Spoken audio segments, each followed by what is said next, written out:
السلام عليكم ورحمة الله وبركاته. ازيكم يا اخواتي في الله؟ عاملين ايه؟ يا رب تكونوا كويسين وبأحسن صحة وبأحسن حال، وربنا يجعلنا كلنا يا رب في حالة أحسن. وحشتوني والله من آخر فيديو صورته. معلش اعذرونا للأيام اللي فاتت دي، لأنه حالة الوفاة دي أثرت فيني والله.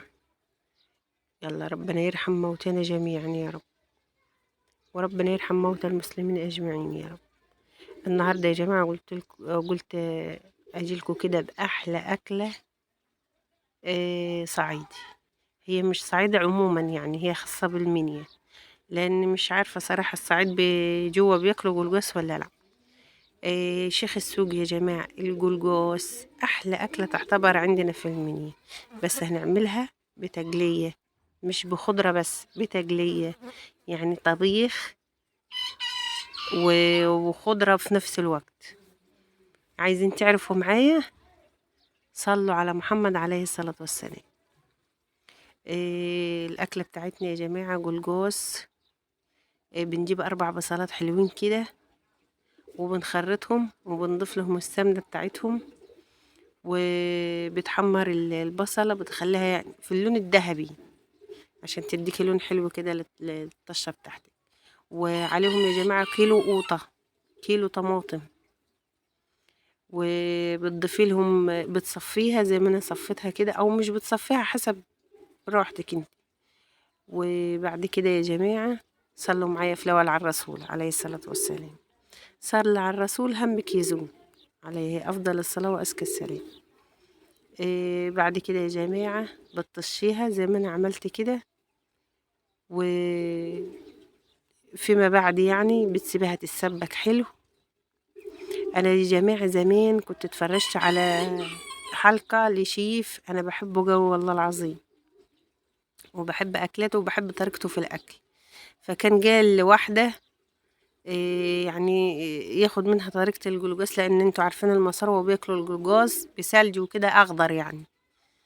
فهو كان عايز طريقة الجلوجاس الصعيدي أبو تخديعة.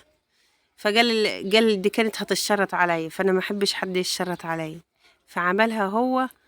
بس أنا ليا عليه يعني، ولو إن ده شيف كبير يا جماعة ومعروف. احنا يا شيف ما بنحمرش الخضرة، عشان طبعا الخضرة بتتحمر في سمن، والبصلة بيتحط لها سمن، فبتخلي الأكل تقيل. لا احنا بنحطها نية في وش بعد ما بنرمي الجلجوس. دي يا جماعة ربع معلقة سكر عشان الحموضة انتوا عارفين. بس فبنحطها نية مع الجلجوس، فبتديه ريحة وطعم في نفس الوقت، وبنسيبهم يستووا مع بعض.